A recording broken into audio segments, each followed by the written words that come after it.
A quiet desperation. Harold Jenkins sat on the front porch of his aging Victorian house, the weight of the foreclosure notice in his trembling hands. At 78, he had weathered many storms, wars, recessions, and the tragic loss of his beloved wife, Martha, earlier that spring. But this was different. The walls of his sanctuary, built with decades of love and memories, now seemed to close in on him. The bank's letter was final. The house where he had lived for 45 years would be auctioned in 30 days. The overgrown garden swayed in the late afternoon breeze as Harold rocked gently in his creaking chair. The house, once filled with the sound of Martha's laughter and the pitter-patter of visiting grandchildren, was now eerily quiet. Bills piled high on the small table beside him. Medical expenses from Martha's illness, overdue utilities, and the mortgage payments that had spiraled beyond his pension. Harold sighed, his arthritic fingers gripping the cane at his side. From his porch, Harold watched the neighborhood come alive with the end of the school day. Kids poured out of the school buses, laughing and shouting as they raced down the sidewalks. Among them was Tommy Martinez, a small, wiry 12-year-old who always seemed to linger behind the others. Tommy's backpack was too big for his frame, its straps frayed and one side held together by duct tape. His shoulders were hunched, and his eyes darted nervously, as if expecting trouble at any moment. Harold had noticed the boy's demeanor before, the telltale signs of bullying that he recognized from his decades of teaching middle school. Today, however, something was different. 3 larger boys were following Tommy, their laughter carrying an edge that Harold didn't like. The trio cornered the boy near Harold's fence, their mocking voices rising. "Hey, runt, what's in the bag? Lunch money or love notes?" One of them jeered. Tommy clutched his backpack tighter, his knuckles white. Harold felt a surge of anger rise within him. His arthritis screamed as he gripped his cane and tried to push himself up, but before he could act, Tommy darted through a gap in the garden fence and bolted up Harold's porch steps. "Please, Mr. Jenkins," Tommy whispered, his voice trembling. "Can I stay here until they leave?" Harold's heart softened. Despite his own troubles, the teacher in him stirred. "Come inside, son," he said, his voice firm yet gentle. "I think I've got some of Martha's chocolate chip cookies in the freezer." Tommy followed him into the cluttered house, his wide eyes taking in the dusty shelves lined with books, photographs, and boxes. Harold pointed him toward the couch, then shuffled to the kitchen. He returned with a plate of slightly stale cookies and a glass of milk, setting them on the coffee table. Tommy devoured them, as if he hadn't eaten all day. As the boy ate, his gaze landed on the pile of papers on the table. The bright red stamp on the foreclosure notice caught his attention. "Are you moving?" Tommy asked hesitantly, crumbs falling from his lips. Harold sighed, settling into his armchair. "Not by choice," he admitted. "The bank's taking the house. I can't keep up with everything anymore." Tommy looked around the room, his gaze lingering on the photographs of Harold and Martha in their younger days. His small fingers brushed against a framed picture of the couple at their wedding, both of them beaming with joy. "This house looks like it has a lot of stories," Tommy said quietly. "It does," Harold replied, his voice heavy with nostalgia. 45 years worth. There was a long silence between them before Tommy spoke again. "I could help," he offered, his voice barely above a whisper. "My mom says I'm good at organizing things. She works at the library." Harold raised an eyebrow, studying the boy. There was something earnest in Tommy's expression, a determination that reminded him of his best students. "Tell you what," Harold said, leaning forward. "You help me sort through these boxes, and I'll help you with something too." Tommy blinked, surprised. "Like what?" "Like teaching those boys that you're stronger than they think." The boy hesitated, his fingers fidgeting with the strap of his backpack. "But I'm not strong," he admitted. Harold chuckled softly. "Strength isn't always about muscles, son. Sometimes the strongest muscle you need is right here." He tapped his temple. "Deal." Tommy hesitated for only a moment before nodding. Deal. As they shook hands, neither of them realized they had just formed an unlikely alliance that would change their lives and their community forever. Over the next few days, Tommy became a regular visitor to Harold's house. Every afternoon, he would arrive after school, dodging the bullies who still lurked nearby. Together, they worked through the clutter, sorting through Harold's belongings. Tommy discovered an incredible eye for detail, identifying items that might hold value, while Harold regaled him with stories from his teaching years. "This medal," Harold said one day, holding up a tarnished award from 1985. "I got this for starting an anti-bullying program at Roosevelt Middle School. Back then, people didn't talk much about bullying." "Did it work?" Tommy asked, carefully polishing the medal with his sleeve. "It did," Harold said with a small smile. "Because we taught kids that true strength isn't about fear. It's about understanding your own worth."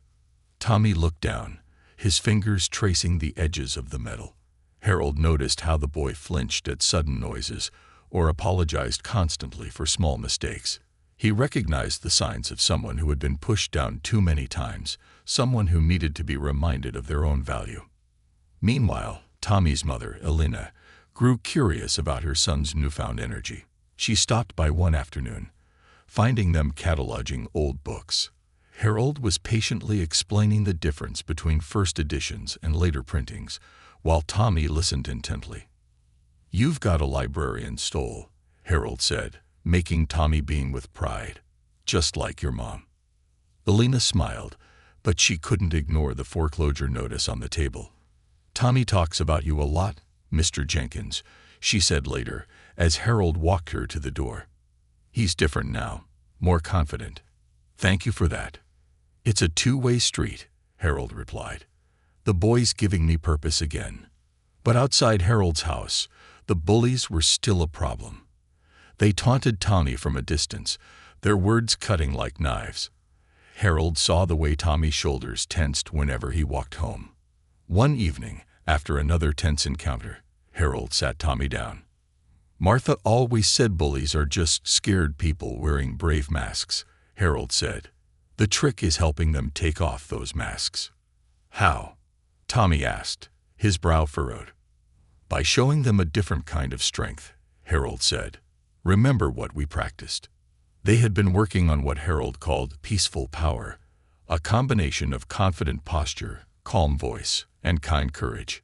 "Sometimes," Harold said, "the best way to disarm someone is to show them you're not afraid." Tommy nodded, but the fear lingered in his eyes. Harold saw it, and he vowed silently to help the boy find his strength, not just for himself, but for the future they were building together. As they packed another box that night, Tommy looked up at Harold. "Mr. Jenkins," he asked, "what if we sold some of this stuff? My mom says antiques can be worth a lot." Harold paused, his hand hovering over an old photo album.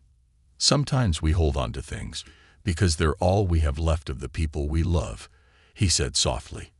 "But you might be right. Martha would have said I'm being silly. She'd want these things to help someone else make memories."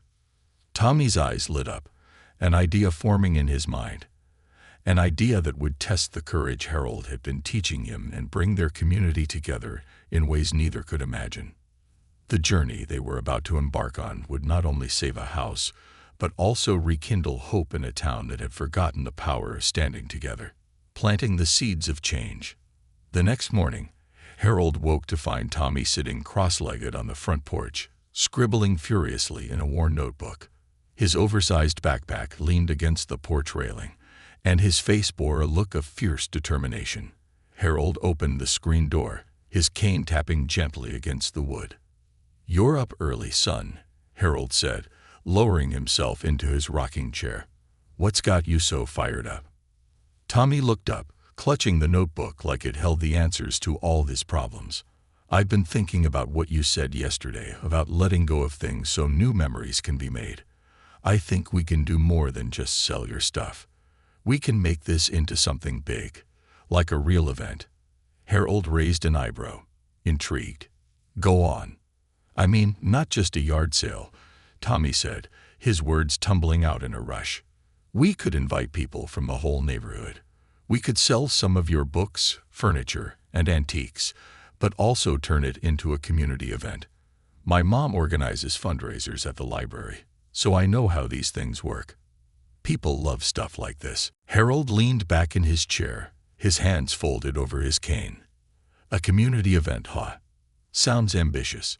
What makes you think folks around here would care about some old man stuff?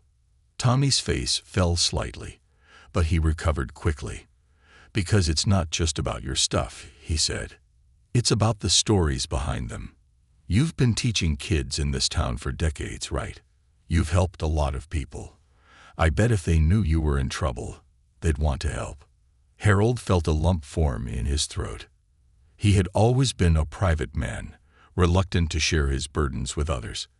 The idea of asking for help, even indirectly, was difficult to swallow. But Tommy's enthusiasm was infectious, and Harold couldn't help but feel a spark of hope. "All right," Harold said finally. "Let's say I'm on board. Where do we start?" Tommy's face lit up like a Christmas tree. "First, we need to figure out what to sell and what to keep.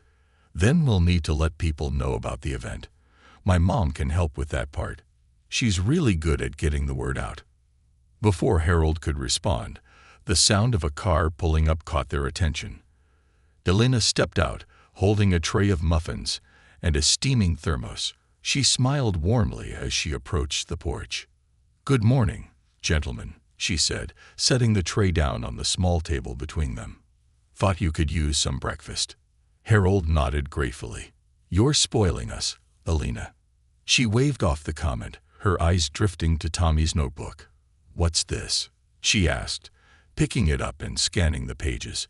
As she read, her expression softened. "Tommy, this is ambitious." "That's what I said," Harold chimed in. "But it's also brilliant," Alina continued, ignoring Harold's skepticism. "If we can pull this off, it could really make a difference. And Harold, you deserve a chance to stay in your home. You've done so much for this community. It's time they gave something back." Harold sighed, the weight of their faith in him both humbling and daunting. "I appreciate the sentiment, but I'm not sure people will see it that way. Most folks around here probably don't even remember me." Alina shook her head. "You'd be surprised. Just leave the organizing to us. Tommy and I will make sure everyone knows what this event is really about." By the end of the day, the three of them had outlined a plan. Tommy would focus on cataloging Harold's belongings, determining what could be sold and what should be kept. Alina would handle the logistics, reaching out to local businesses, schools, and community groups to spread the word. Harold, for his part, would share stories about the items they were selling, adding a personal touch that would make the event more than just a sale. Their first task was sorting through the piles of boxes and furniture that filled Harold's house. As they worked, Tommy discovered a treasure trove of history, first edition books, old photographs, hand-carved furniture, and even a collection of vintage postcards from around the world. "This one's from Paris," Tommy said, holding up a postcard with a picture of the Eiffel Tower. "Did you go there?" Harold chuckled.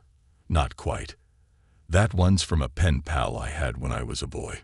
We used to write each other letters about our lives. He told me all about Paris, and I told him about this little town. Funny how the world works."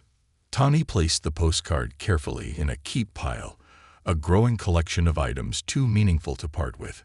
Harold watched the boy with a mixture of gratitude and sadness.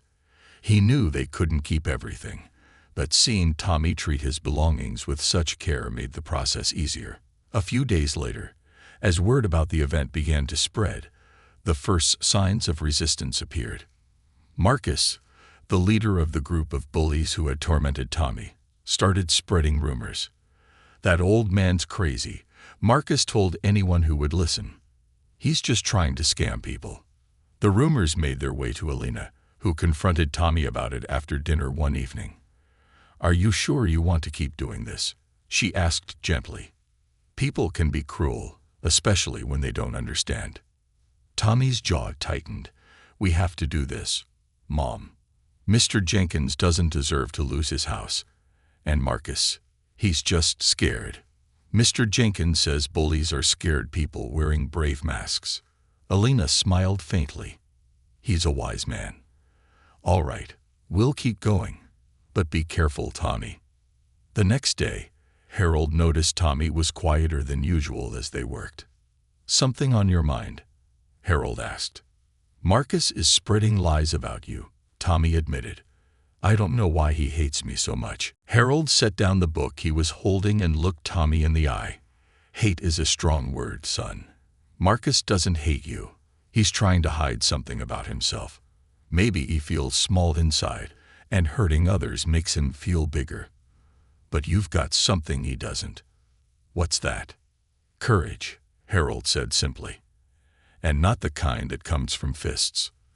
The kind that comes from standing up for what's right, even when it's hard. Tommy nodded, the words sinking in. He still felt a knot of fear in his stomach when he thought about Marcus, but Harold's confidence in him gave him strength. As the days turned into weeks, their efforts began to bear fruit. Alina secured a feature in the local newspaper, highlighting Harold's contributions to the community. Former students started reaching out, sharing stories about how Harold had changed their lives. One woman, now a doctor, wrote a heartfelt letter about how Harold had encouraged her to pursue her dreams when no one else believed in her.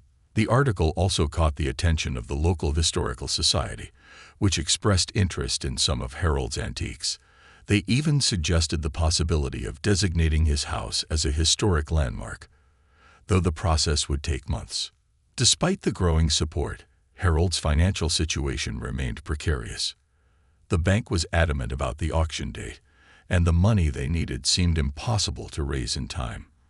The pressure weighed heavily on all of them, but Tommy refused to give up.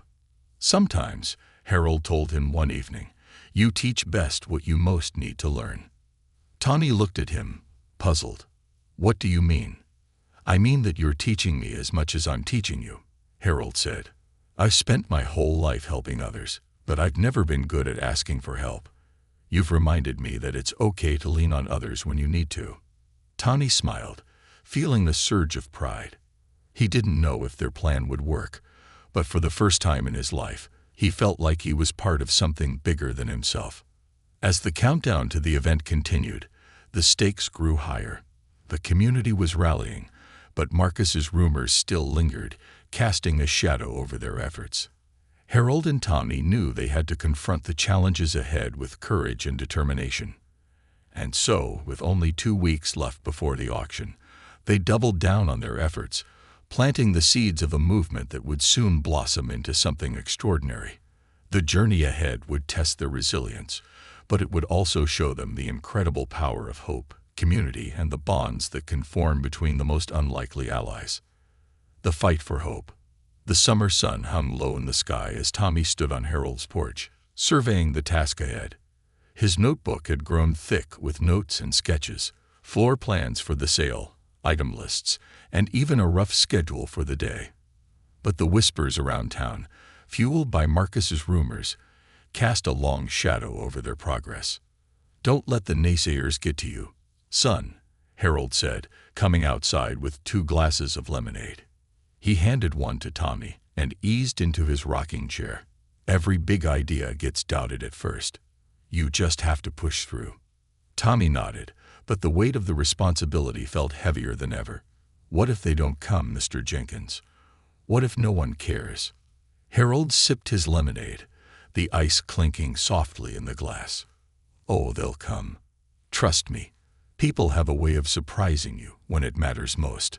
Unlikely allies. 2 days later, something unexpected happened. Tommy was organizing books in Harold's living room when the doorbell rang. He peeked through the curtain and froze. Marcus was standing on the porch, his hands shoved deep in his pockets and his face twisted with discomfort. Harold, noticing Tommy's hesitation, opened the door himself. Well, this is a surprise, Harold said, leaning on his cane. Come on in, Marcus. The boy shuffled inside, avoiding Tommy's gaze. My dad said I should come talk to you, he mumbled. He's been talking about how you helped him when he was a kid. Said I shouldn't believe everything people say. Harold gestured for Marcus to sit. Your dad's a smart man. So, what can I do for you? Marcus hesitated, then blurted out, I want to help. With the sale, I mean. Tommy stared at him, stunned. Why would you want to help us? You've been spreading lies about Mr. Jenkins. Marcus's face turned red. I didn't mean for it to get so bad, he muttered. I don't know. Everyone was talking about it, so I did too. But my dad said I should fix it. Harold leaned forward, his sharp eyes locking onto Marcus. Do you mean it? Helping isn't just about showing up. It's about doing the work. Marcus nodded earnestly. I mean it. All right then, Harold said, his voice firm. We'll give you a chance. But no more lies. Understand? Yes, sir, Marcus said, his voice barely above a whisper. Tommy wasn't convinced, but he nodded reluctantly. Fine. We could use some help moving the furniture. And cleaning. Marcus's lips twitched into a small, reluctant smile. I'm good at cleaning. A ripple of support. Word of Marcus's involvement spread quickly, and it marked a turning point in the community. The same kid who had once mocked Tommy began to take notice, and curiosity replaced judgment. Soon, more volunteers trickled in.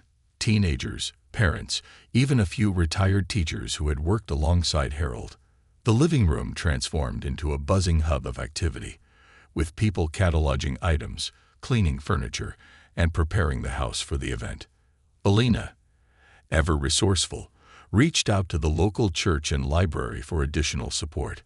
Both agreed to lend folding tables, chairs, and even volunteers to help set up. A local bakery offered to provide refreshments, and the high school band volunteered to play during the sale. Meanwhile, Harold began to embrace the idea of sharing his story. He unearthed old photographs and mementos, each one carrying a piece of his life and Martha's. One evening, he sat with Tommy and Marcus, telling them the story of how he and Martha had bought the house on a teacher's salary, saving every penny for years. This house wasn't just a home, Harold said, his voice tinged with emotion. It was a dream we built together. Every scratch on that floor, every crack in the walls. It's all part of our story. Tommy listened intently, his admiration for Harold growing with every word. Even Marcus seemed captivated, his usual bravado replaced by quiet respect. Obstacles in the shadows. As the event drew closer, the tension rose. Just when it seemed like everything was falling into place, another blow landed. The bank called Harold with unexpected news. They had moved up the foreclosure date. Instead of having a week after the sale to make the payment, Harold now had only 3 days. It's their way of pressuring me, Harold said, his frustration evident. They want me to fail. Tommy clenched his fists. We won't let that happen. But Harold knew the odds were against them, even with the sale's growing momentum. The amount they needed was staggering. He spent sleepless nights running numbers in his head, searching for a way to bridge the gap. To make matters worse, the local newspaper ran a critical article, questioning the legitimacy of the sale. It highlighted Marcus's past rumors and suggested that Harold's situation might not be as dire as he claimed. The headline read, "Beloved Teacher or Scammer. Community Divided Over Fundraiser." Elena slammed the paper down on Harold's kitchen table. This is outrageous, she fumed. How dare they question your integrity? Harold, ever calm, shook his head. Let them talk. We'll show them the truth. Tommy, however, was less forgiving. This isn't fair. You've done so much for this town, and now they're turning on you. Life isn't always fair, son, Harold said gently. But that doesn't mean we stop trying. The power of stories. In the face of these challenges, Tommy came up with a bold idea. He suggested creating a display in Harold's front yard, showcasing the history of the house and Harold's contributions to the community. Using old photographs and stories from Harold's teaching days, they created posters and banners, transforming the yard into a living museum.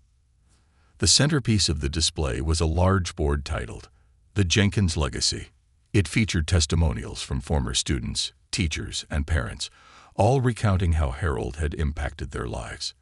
One letter, from a man who had gone on to become a judge, read, "Mr. Jenkins didn't just teach me math. He taught me how to believe in myself. Without him, I wouldn't be where I am today. This town owes him more than we can ever repay." When the display was unveiled the day before the sale, it drew a small crowd. People stopped to read the stories, their skepticism replaced by admiration.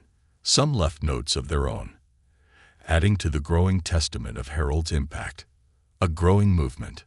The night before the sale, Harold's house was a hive of activity. Volunteers worked late into the evening, setting up tables and arranging items.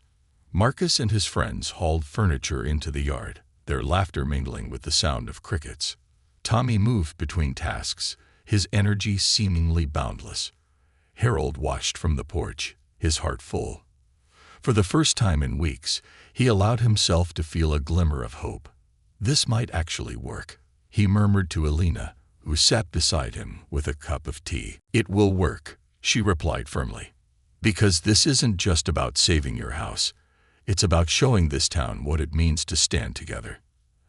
As the volunteers packed up for the night, Harold called Tommy over. "I want you to know how proud I am of you," Harold said, his voice thick with emotion.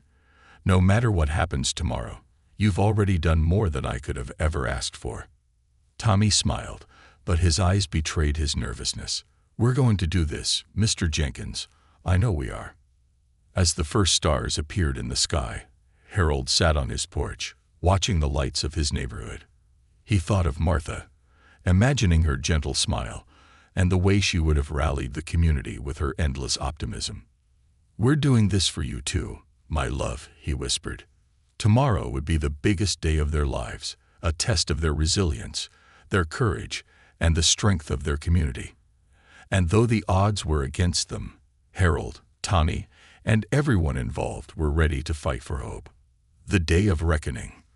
The morning sun rose over the Jenkins house, casting golden light on what had become the centerpiece of the neighborhood. The once overgrown lawn was transformed into a vibrant marketplace, with tables, tents, and displays arranged with care. Volunteers moved like a well-oiled machine, arranging antiques, setting up refreshments, and welcoming the early arrivals. Tommy stood near the front gate, clipboard in hand, directing volunteers with a confidence that belied his age.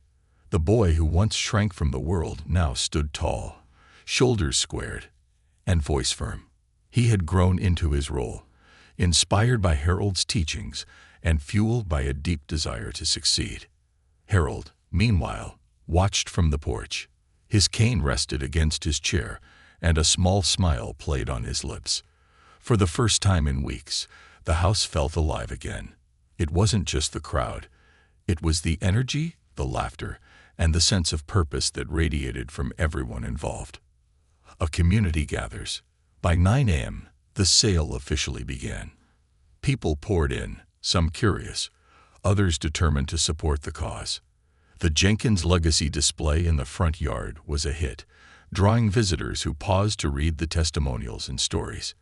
Many left donations in the collection jar, moved by Harold's impact on their lives. Elena managed the refreshments table, where a line of customers purchased coffee, lemonade, and baked goods donated by local businesses. She smiled warmly at every person, thanking them for coming. Her pride in Tommy was evident, and she couldn't help but marvel at how much her son had grown through this experience. Marcus and his friends were busy hauling furniture and helping customers load their purchases into cars. Despite their earlier reputation, they worked tirelessly, earning nods of approval from the adults who had once dismissed them as troublemakers. Marcus's father, Richard, stood nearby, beaming with pride. Tommy floated between tasks, checking on the volunteers, answering questions, and helping customers find specific items. His enthusiasm was infectious, and even the most skeptical attendees found themselves rooting for the boy and his cause. Unexpected generosity. Midway through the morning, a hush fell over the crowd as a black sedan pulled up to the curb. The driver stepped out, followed by a sharply dressed man carrying a briefcase. It was the antique dealer from New York, the same man who had previously offered to buy Harold's entire collection. "Mr. Jenkins," the dealer said, approaching Harold on the porch, "I see your event is off to a strong start."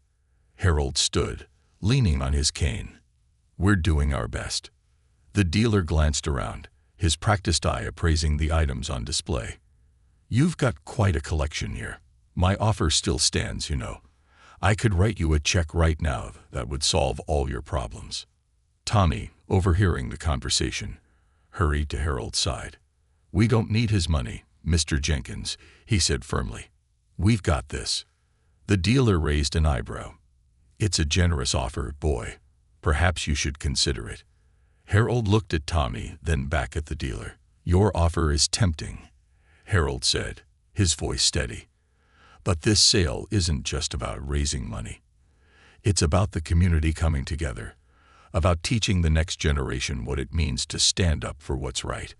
Thank you for your interest, but I think we'll stick with our plan." The dealer studied Harold for a moment, then nodded.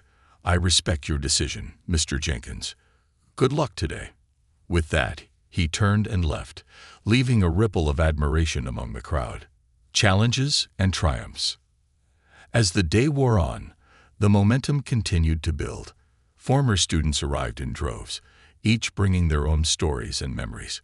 One woman purchased an old rocking chair and shared how Harold's encouragement had helped her overcome dyslexia as a child. A retired firefighter bought a set of antique tools, reminiscing about how Harold's history lessons had inspired him to value community service. The donations kept coming too. A local businessman anonymously contributed a substantial sum, and a group of Harold's former colleagues pooled their resources to make a joint donation. Lena kept careful track of the totals, her heart lifting as the numbers grew closer to their goal. But not everything went smoothly. Around noon, a sudden gust of wind knocked over one of the tents, scattering books and fragile items across the lawn. Volunteers scrambled to recover the merchandise, but a few items were damaged beyond repair. "I'm sorry, Mr. Jenkins," Tommy said, his face pale as he held up a shattered picture frame. "I should have tied it down better." Harold placed a reassuring hand on the boy's shoulder. "It's all right, Tommy. These things happen. What matters is that we're doing our best." Tommy nodded, his resolve hardening. He wouldn't let this setback derail their efforts. A surprise auction. As the afternoon progressed, Marcus approached Tommy with an idea. "What if we held an auction for some of the rarest items?" he suggested. "People seem really into the old books and furniture." Tommy hesitated. "Do you think it would work?" Marcus grinned. "My grandma's church does auctions all the time. People love bidding against each other. It gets them excited." Tommy relayed the idea to Harold, who agreed to give it a try. They quickly set up a small stage near the porch and announced the auction over a borrowed megaphone. The first item up for bid was the signed first edition of To Kill a Mockingbird, which immediately sparked a bidding war. 500, someone shouted. 700, another voice countered. The bids climbed higher and higher until the book sold for an astonishing $2,500. The crowd erupted into applause, and the auction continued with other rare items, each one fetching impressive sums. The moment of truth. As the sun began to set, the sale wound down. Volunteers tallied the final totals, their faces a mix of exhaustion and exhilaration. Tommy, Elena, and Harold gathered on the porch, surrounded by friends and supporters. "Well?" Harold asked, his heart pounding. Elena held up the ledger, her eyes shining. "We did it. Not only did we meet the goal, but we exceeded it." Cheers erupted from the crowd, and Tommy threw his arms around Harold in a rare display of affection. "I told you we could do it," he said, his voice thick with emotion. Harold hugged the boy tightly, his eyes brimming with tears. "You were right, Tommy. You were right." A new beginning. As the last of the volunteers packed up and the crowd dispersed, Harold sat on the porch, taking in the quiet. The house, his home, was safe, for now. But more than that, the day had shown him the depth of his community's love and respect. Tawny sat beside him, clutching his notebook. "What happens now, Mr. Jenkins?" "Now," Harold said, a smile tugging at his lips. "Now we build on this. This house has always been more than just a place to live. It's a part of this town's history, and I think it's time we made it official." Tommy's eyes widened. "You mean like a museum?" "Something like that," Harold said. "But I'll need your help, Tommy. You and your mom." Tommy nodded eagerly. "We're in. Whatever you need." As the stars appeared overhead, Harold felt a sense of peace he hadn't known in months. The house was still standing, but more importantly, so was the spirit of the community it represented. And thanks to a boy who once thought he had no strength, Harold had rediscovered his own. Together, they had proven that even in the face of impossible odds, hope could triumph, and that the bonds of a community, no matter how strained, could always be mended. A beacon of hope. The days following the sale were a whirlwind of activity, gratitude, and reflection. Harold Jenkins, who had once felt forgotten and defeated, was now the center of a community revival. His house, no longer a symbol of despair, had transformed into a beacon of hope. But as the dust settled, the real work of rebuilding, not just Harold's life, but the community's spirit, was only beginning. Transforming a legacy. The morning after the sale, Tommy arrived at Harold's house with an armful of paint samples and a determined look in his eyes. "What's all this, son?" Harold asked, squinting at the colorful papers Tommy spread across the dining table. "I was thinking," Tommy began, "if this house is going to be a landmark, it should look the part. A fresh coat of paint, some new landscaping. It'll make it feel alive again." Harold chuckled, a deep, warm sound that echoed through the room. "Alive, huh? I suppose you're right. But where do you suppose we'll get the money for all that?" Tommy grinned, pulling out a notebook filled with his signature scribbles and ideas. "I've got it all figured out. We'll organize a community workday. Everyone who helped with the sale can pitch in. We can ask local businesses for donations. Paint, plants, tools. It's not just about saving the house anymore, Mr. Jenkins. It's about showing everyone what this house stands for." Harold leaned back in his chair, his heart swelling with pride. "You've got the makings of a leader, Tommy. All right, let's do it." The Jenkins Workday. Word spread quickly, and within days, the Jenkins Workday was set. Volunteers flocked to the house armed with brushes, rakes, and an unstoppable sense of determination. Families brought their children to help, teaching them the value of giving back. Even Marcus and his friends showed up, their once sullen attitudes replaced by a newfound sense of purpose. The day was alive with activity. Teens painted the exterior of the house, transforming its faded, peeling facade into a vibrant white with deep blue shutters. Neighbors planted flowers along the walkway, while others repaired the porch railing and cleaned the windows. Tommy worked tirelessly, organizing tasks and ensuring everyone had what they needed. At one point, he spotted Marcus struggling to carry a heavy planter and rushed to help. "Thanks," Marcus muttered, setting the planter down with a grunt. "No problem," Tommy said, brushing dirt off his hands. "You've been working hard today."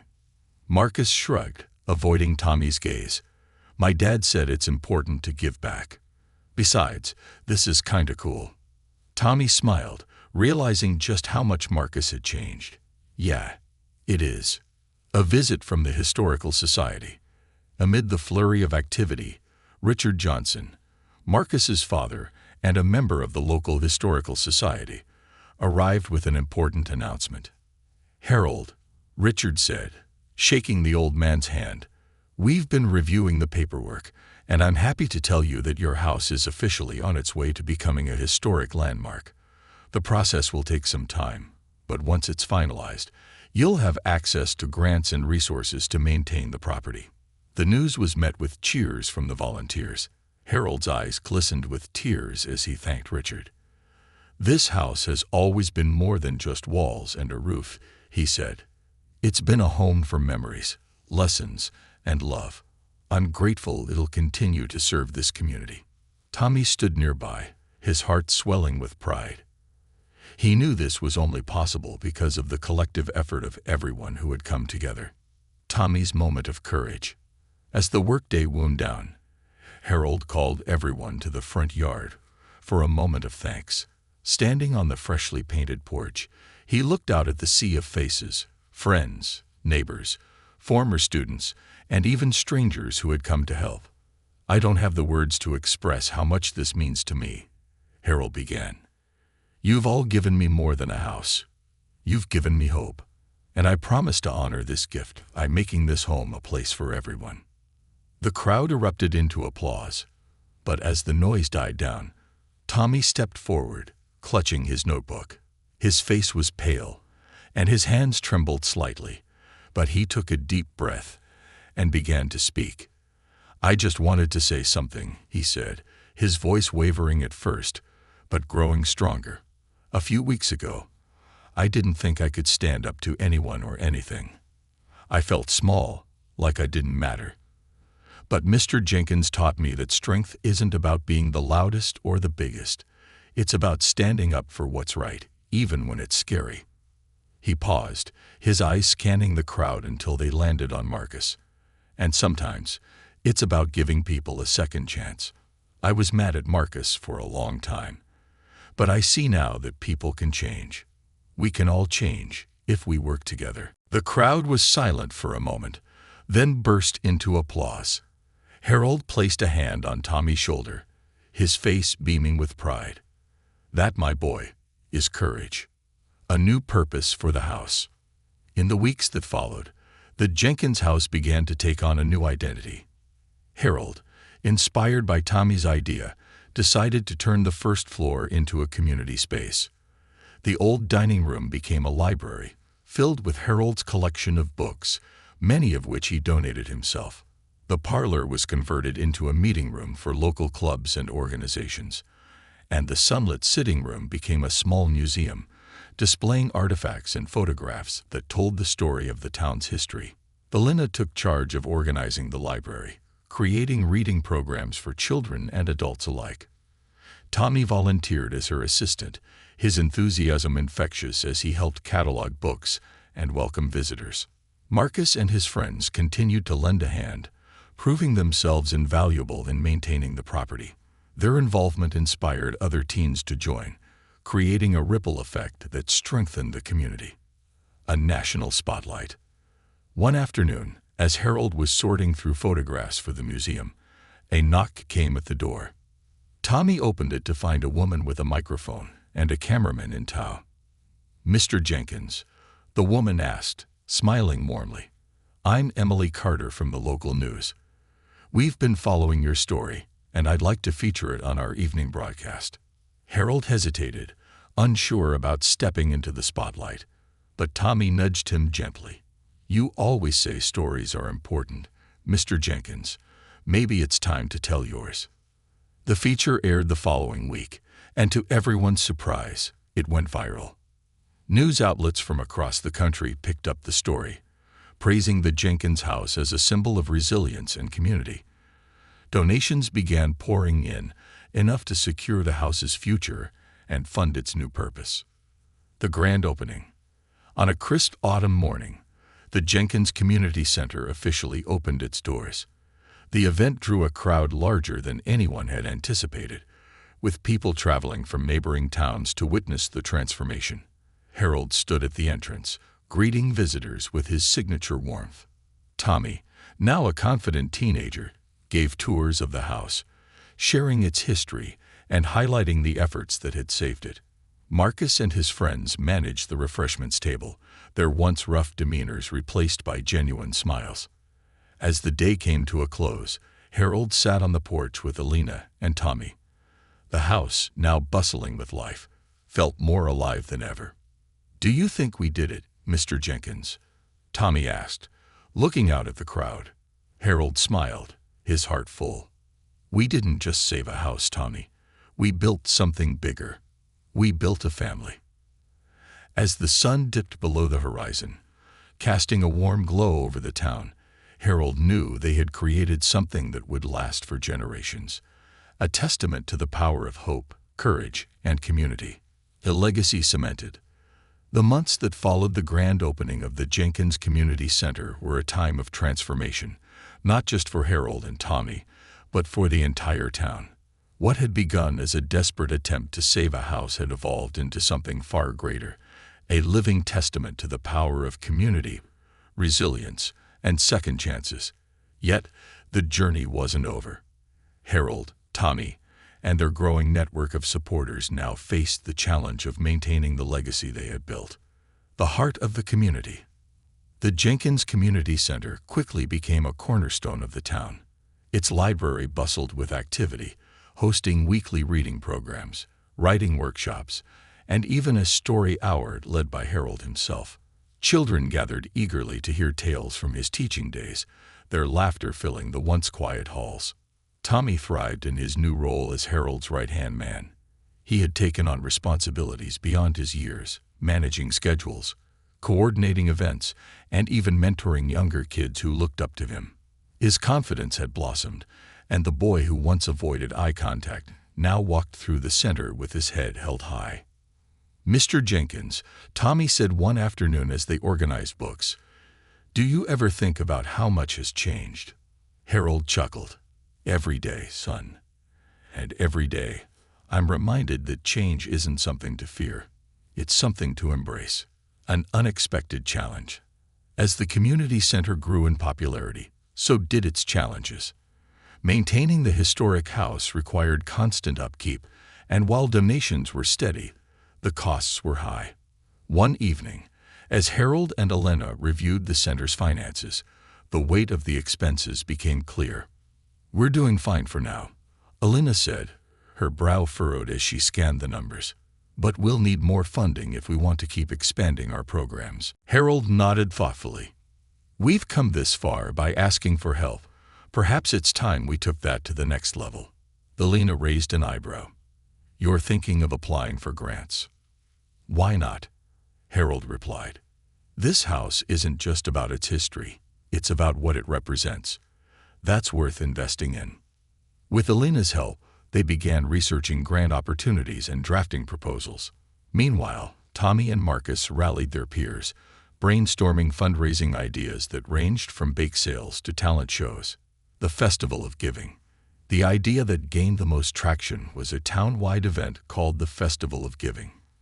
It would be a day-long celebration featuring live music, local artisans, and performances by the town schools. The centerpiece of the festival would be a storytelling competition, inspired by Harold's belief in the power of sharing experiences. Marcus and his friends took charge of logistics, setting up booths and coordinating volunteers. Tommy worked tirelessly to promote the event, designing flyers, posting on social media, and even speaking at school assemblies to drum up excitement.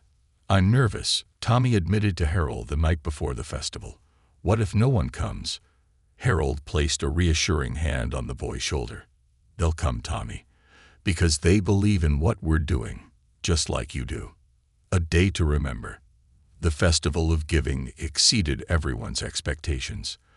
The town square was transformed into a lively hub of activity, with families, friends, and neighbors coming together to celebrate.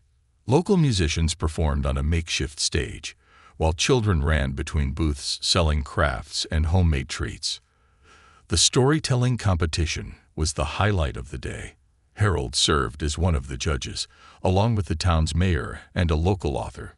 Participants ranged from young children to senior citizens, each sharing a personal tale of resilience, hope, or kindness. When it was Tommy's turn to speak, the crowd fell silent.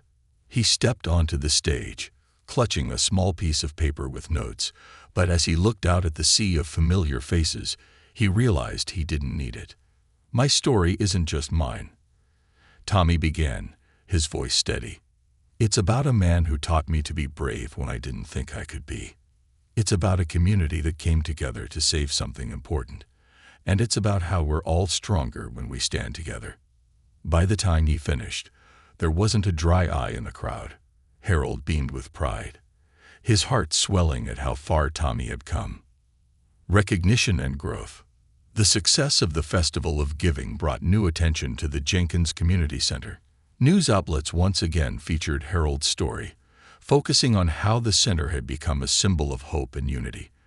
Donations poured in, and one day, a letter arrived that changed everything. It was from a national foundation dedicated to preserving historic landmarks and supporting community initiatives. The foundation had awarded the Jenkins Community Center a substantial grant, ensuring its future for years to come. When Harold shared the news with Tommy, Elena, and the rest of the team, the room erupted in cheers. "We did it," Tommy shouted, his face glowing with excitement. "No," Harold said, his voice warm and steady. "We didn't just do it. We're doing it. Every day, together." A ripple effect. The impact of the Jenkins Community Center extended far beyond the town. Inspired by its success, other communities began reaching out to Harold and Elena for advice on starting similar initiatives. Harold, ever the teacher, embraced the opportunity to share what he had learned. Meanwhile, Tommy and Marcus started a youth mentorship program at the center, helping kids who faced challenges similar to their own. The program quickly became one of the center's most popular offerings, giving teens a safe space to grow, learn, and build confidence. One evening, as Harold prepared for bed, he found a note slipped under his door. It was from Tommy. "Dear Mr. Jenkins, thank you for everything you've taught me. Not just about being strong, but about believing in myself and others. I'll never forget what you've done for me, and I promise to keep making you proud. Your friend, Tommy." Harold wiped a tear from his eye, tucking the note into a drawer filled with other keepsakes from his journey. Martha would have loved this, he thought, imagining her smiling down at the life they had built. A new generation of leaders. Years later, the Jenkins Community Center remained a vibrant hub of activity. Harold, now in his 80s, continued to be its guiding spirit, though he had handed much of the day-to-day management to Tommy and Marcus. The two young men had grown into confident, capable leaders, dedicated to carrying on Harold's legacy. On the anniversary of the center's opening, Harold stood on the porch, surrounded by friends, neighbors, and supporters. Tommy and Marcus flanked him, their faces shining with pride. "This house has always been more than a home," Harold said, his voice strong despite his age. "It's a reminder of what we can achieve when we come together. And as I look at all of you, especially these young men who have grown into such remarkable leaders, I know that the future is bright." The crowd erupted into applause, and Harold took a deep breath, savoring the moment.